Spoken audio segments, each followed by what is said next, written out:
امام راضی کی کتاب التوحید جو ہے توحید، وہ کتاب التوحید یہ نہیں جو ہم توحید کر رہے ہیں، وہ اور قسم کی توحید ہے امام راضی کی، یا جتنے بھی لوگوں نے کتاب التوحید لکھی ہے ان کا یہ موضوع نہیں ہوتا، وہ توحید اور ہوتی ہے، وہ توحید ہوتی ہے معتزلہ، وہ متکلمین، اور وہ معتزلہ کیا کہتے ہیں، خوارج کیا کہتے ہیں، اللہ عرش پر ہے، بیٹھا ہوا ہے، نیچے بھی کوئی چیز ہے کہ نہیں، کیسے ہے، الرحمن عرش استوا کا کیا مطلب ہے، مستوی عرش ہے، کیا کیفیت ہے، ادھر کیا ہے، وہ کیا کہتے ہیں، وہ کیا کہتے ہیں، تو وہ توحید کی ایک وہ دوسری دنیا ہے، تعطیل کیا ہے، وہ ایک اور دنیا ہے۔ یہ جو توحید ربانی ہے، توحید قرآنی ہے، اور توحید رحمانی ہے، جس کا قرآن میں ذکر ہے، جس کا رحمان نے بیان فرمایا ہے، یہ وہ توحید جس کا یہاں ذکر ہے۔ دلیل یہ دی آخرت کے لیے کہ یہاں یہ نظام سارا کچھ چل رہا ہے نا، میری حمد کا یہ ثبوت ہے نا، جب میری حمد کا یہ ثبوت ہے تو جب آخرت آئے گی تو اس کے اوپر تم قیاس کر لو کہ اگر میں یہ سارا کچھ یہاں کر رہا ہوں نا تو وہاں پر بھی میں یہ سارا کچھ کروں گا، قبر سے نکال کر زندہ کر کے، قبر سے نکال کر عالم بقا، عالم خلود، آخری ڈیسٹینیشن تک پہنچانا، اور پھر اس کے بعد کے سارے معاملات وہ بھی تم دیکھو گے، جس طرح میں یہاں سے میری چلانے کا منہ بولتا ثبوت حمد ہے، وہاں پر بھی یہ ہوگا، وَلَهُ الْحَمْدُ فِي الْآخِرَةِ۔ بڑا کمال جملہ ہے، یہ بڑا کمال جملہ ہے، مختلف صورتوں میں یہ آتا ہے وَلَهُ الْحَمْدُ فِي الْآخِرَةِ۔ مجھے یاد آ رہا ہے، مجھے وہ آیت نکالنی پڑے گی قصص کے اندر، وَهُوَ اللَّهُ لَا إِلَٰهَ إِلَّا هُوَ لَهُ الْحَمْدُ فِي الْآخِرَةِ، وہاں پر بھی حمد آخرت میں ہے۔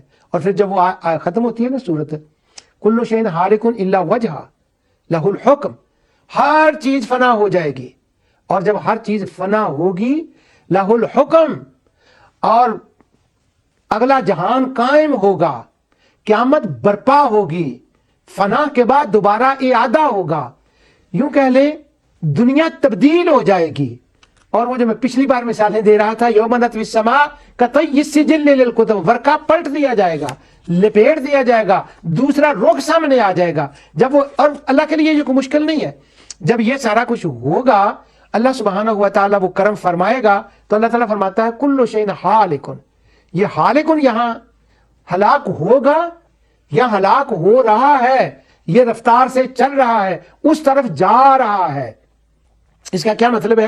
یہ جب حکم کی بات کریں گے تھوڑی سی اس پر انشاءاللہ بات کریں گے۔ اس وقت یہ ہے کل شیء ہالک فنا، کل شیء ہالک الا وجہ لہ الحکم، بس اس کی ذات باقی رہے گی۔ اور اس سے پہلے وہ آیت گزری ہے آلہہ والی، معنی یہ ہے کہ خدا وہ ہوتا ہے جو ہمیشہ ازلی ابدی قائم دائم رہے، اور جن کو تم نے خدا بنا لیا ہے انہوں نے مر کھپ جانا ہے، انہوں نے فنا ہو جانا ہے، تو یہ خدا کیسے ہو سکتی ہے؟ کل شیء ہالک الا وجہ، خدا وہ ہے جو کائنات کے فنا کے بعد بھی باقی رہے گا، کل من علیہا فان ویبقی، یہ دوسرا اسلوب ارشاد فرمایا گیا۔ اور جب وہ آخرت آئے گی ہالک الا وجہ لہ الحکم، لہ الحکم، یہ جو ہاں ہوتی ہے نا یہ بھی مراقبے کی ہاں ہے۔ اب یہ ہائیں نکال لیں، جب وہ اس طرح سے بیان ہوتی ہیں ربہ، ربہ، لہو، یہ اسی میں بھی ابھی آئی ہے لہو ما فی السماوات، یہ ساری مراقبے والی چیزیں ہیں۔ اور مراقبہ قرآنی، یہ مراقبہ قرآنی جو ہے نا، جب ان ہاؤں کے اوپر ہو ہی اس کے اوپر مراقبہ کریں، لہ الحکم، جب وہ آخرت ہوگی فنا کے بعد نیا جہان بنے گا، حکومت کس کی ہوگی؟ وَلَهُ الْكِبْرِيَاءُ فِي السَّمَاوَاتِ وَالْأَرْضِ، جس کی یہاں حکومت ہے اسی کی حکومت وہاں ہوگی۔ اب حکم کا معنی فیصلہ کرنا بھی ہوتا ہے، حکم کا معنی اقتدار بھی ہوتا ہے، حکم کا معنی کائنات کو چلانا بھی ہوتا ہے، اسی سے حکیم بھی نکلا ہے کہ حکمت کے ساتھ وہ فیصلے فرمائے گا، لہ الحکم، اور وَإِلَيْهِ ترجعون، الیہ، میں نے ان سارے پروگراموں میں جو اعادہ کے میں نے پروگرام کیے ہیں ان کے اندر میں نے بار بار یہ کہا ہے الہ الیہ، الہ الیہ، الہ ربہ، اللہ الیہ۔ یہ میں کیا کہوں آپ کو کہ کس کس پر مراقبہ کرنے والا ہے؟ میں کہنے لگا تھا اس پر بھی مراقبہ، تو میں نے کہا ان بچے بچیوں میں سے جن کو میں یہ پروگرام جن کے لیے کر رہا ہوں وہ کہیں گے ابھی تو آپ نے کہا ہے کہ ہو ہی اس کے اوپر مراقبہ کریں، ہو کے اوپر مراقبہ کریں، ہوا کے اوپر مراقبہ کریں، تو اب آپ نے کہہ دیا کہ اس کے اوپر مراقبہ کریں، تو یہ سارے مراقبے والے. فرمایا لہ الحکم، فیصلہ صرف وہ فرمائے گا، اکیلا کوئی آلہہ نہیں ہوں گے جو اس کے ساتھ فیصلے میں کوئی انٹرفیرنس کرے. ان کا کیا خیال تھا انٹرفیرنس کرنے کا، یہ میں اگلے پروگرام میں جب شفاعت کی بات آئے گی اور یہ حکم والی آیتیں میں پڑھوں گا پھر میں بتاؤں گا. لہ الحکم، اور دیکھیں اسی کا حکم، اسی کا فیصلہ، اسی کی حکومت. اور وَإِلَيْهِ تُرْجَعُونَ، اور تم نے صرف اسی کی طرف ہی لوٹ کے جانا ہے. ورڈ آف دا اسٹریٹ، یہ میری ٹرم ہے، ورڈ آف دا اسٹریٹ. اب وہاں پر کیا ورڈ آف دا اسٹریٹ کیا ہوں گے، انڈر لائن تلاش کریں، ایک گوتا لگائیں، گوتا زنی کریں، سیرت النبی کو دیکھیں، تاریخ اور عرب کو دیکھیں. حالات یہ ورڈ آف دا اسٹریٹ یہ ہیں. کہاں قیامت، کون سی قیامت؟ چلو با فرض محال اگر قیامت ہوئی بھی تو ہم تو جائیں گے اپنے خداؤں کے پاس، ان کی حکومت ہوگی. یہاں دونوں چیزوں کی لکیر کھینچ دی. فرمایا نہ ان کی حکومت، نہ ان کے پاس جانا، نہ ان کے ساتھ جانا. یہ بات تو فرادہ نے کھول دی نا، وَلَقَدْ جِئْتُمُونَا فُرَادًا كَمَا خَلَقْنَاكُمْ أَوَّلَ مَرَّةٍ. یعنی ایک ایک لفظ، کیا بات ہے، ایک ایک لفظ کیا خلاصے کھولتا ہے. ایک ایک لفظ کے اندر سے سمندر ابلتے ہیں قرآن کے. اور حیرت ہے، وہ کہا یہ جاتا ہے کہ جی جو ہے نا قرآن سنتا کوئی نہیں، بورنگ فیل ہوتی ہے. ہاں وہ بورنگ فیل بچے کرتے ہیں، وہ سیدھا سے وہ ترجمہ اور بغیر حالات کے، بغیر کانٹیکسٹ کے. اور زیادہ سے زیادہ اگر قرآن کسی کو پڑھایا جائے تو وہ ایک اور معنی کے لیے پڑھایا جاتا ہے. ہم نے حکومت قائم کرنی ہے اپنی، اور ہم نے وہ یہ ایسی حکومت قائم کرنی ہے، اس کے اندر خلیفہ ہوگا، خلیفہ تم سے بل بھی نہیں لے گا بجلی کے، وہ تم سے گیس کے بل بھی نہیں لے گا، یہ ہماری خلافت ہوگی.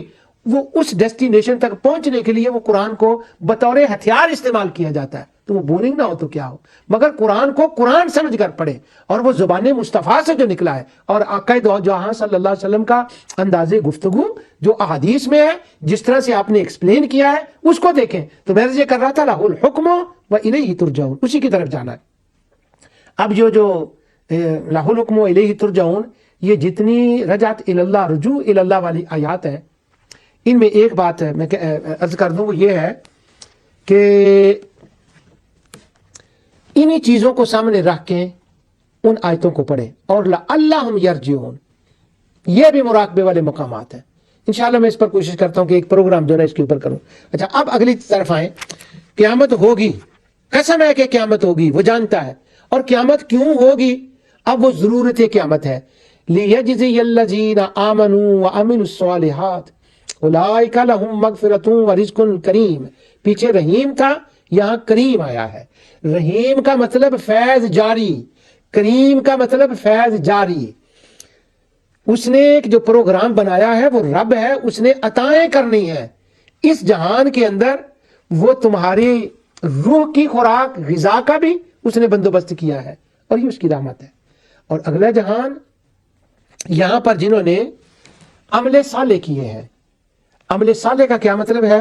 باقیات الصالحات کیے ہیں، باقی رہنے والے عمل کیے ہیں، اور ان کا اجر غیر ممنون ہے.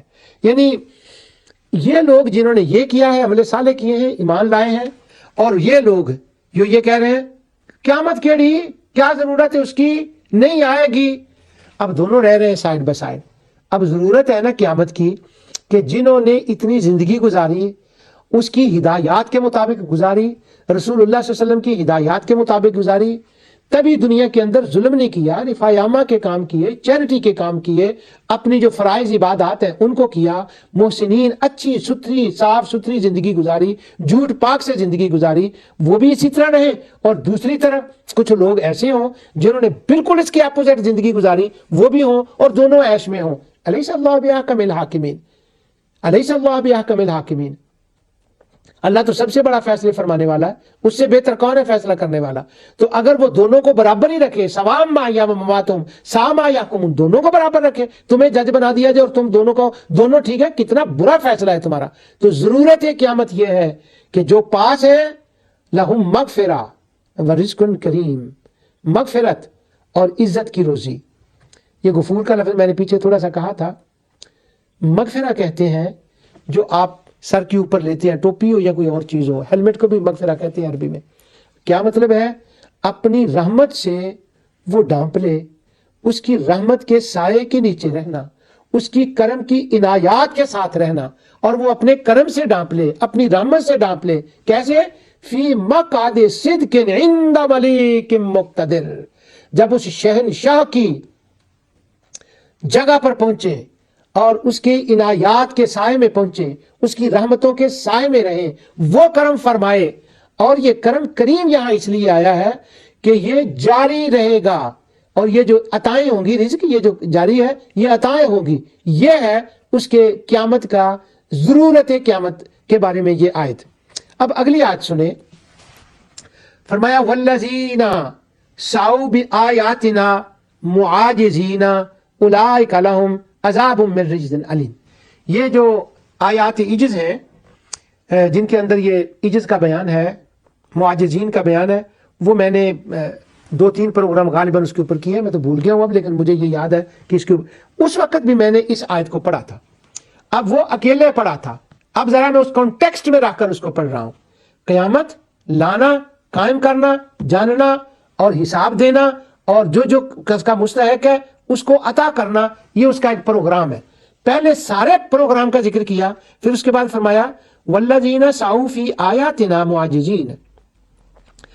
یہ جو ہمارا پروگرام ہے, جن آیتوں کے اندر یہ میں نے بیان کیا ہے, کچھ لوگ وہ ہیں جو ہماری آیتوں کو نیچا دکھانے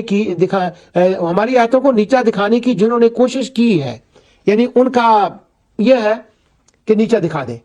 یہ کھلنے والی بات ہے تھوڑی سی. یعنی کچھ لوگ وہ ہیں جو میں نے آیات کے اندر بیان کیا ہے اپنے پروگرام کو کہ یہ میرا پروگرام ہے, وہ چاہتے ہیں کہ مجھے ہرا دیں, مجھے وہ کمزور کر دیں کہ میں قیامت برپا نہ کروں اور حساب کتاب نہ لوں, اور جو میرا پروگرام ہے اس کو وہ روک دیں اور وہ خود جیت جائیں اور مجھے وہ ہرا دیں.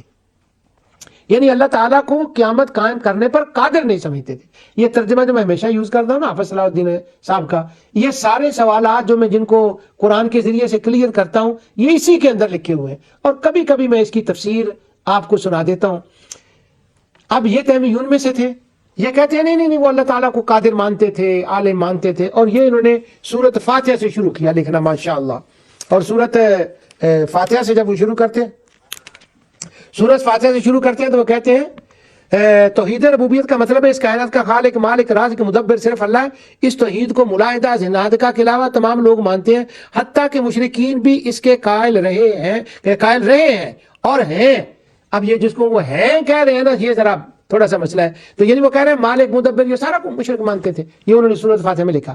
یہاں پر آ کر نا والذی سعوا فی آیاتنا, چونکہ یہاں پر بہت سے مفسرین نے اس آیت کے تحت یہ بات کی ہے, تو مجھے لگتا ہے کہ شاید ان کی کسی تفسیر پر نظر پڑ گئی تھی, اس لیے ان کو نہ یہ لکھنا پڑ گیا. وہ کہتے ہیں اس کی تفسیر میں والذین سعوا فی آیاتنا معاجزین کی تفسیر میں کہتے ہیں یعنی ہماری ان آیتوں کے بطلان اور تکذیب کی جو ہم نے پیغمبروں پر نازل کی, معاجزین یہ سمجھتے ہوئے کہ ہم ان کی گرفت سے عاجز ہوں گے. زندہ باد, دیکھیں حق کہاں کہاں بولتا ہے, ہم ان کی گرفت سے عاجز ہوں گے.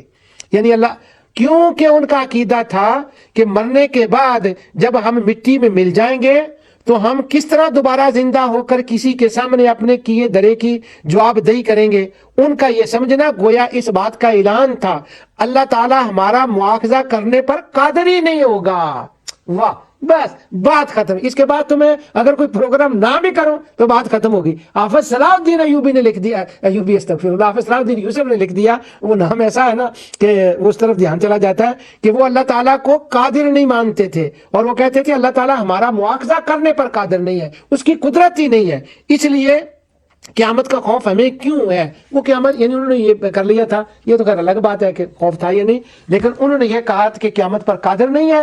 میں نے چند صورتوں کے ایک نمونے دکھائے ہیں, مکی صورتوں کو پڑھ لیں, سبھی کے اندر یہی مضمون اسی ترتیب سے چل رہا ہے. اگلے پروگرام میں انشاءاللہ اللہ تعالی نے چاہا حکم اور جو ہے نا شفاعت اور ایک اور مسئلہ اس کے درمیان میں ہے, انشاءاللہ اس پر گفتگو کریں گے. جو کچھ میں نے کہا اللہ تعالیٰ اسے قبول فرمائے. وما علیہ إلا البلاغ.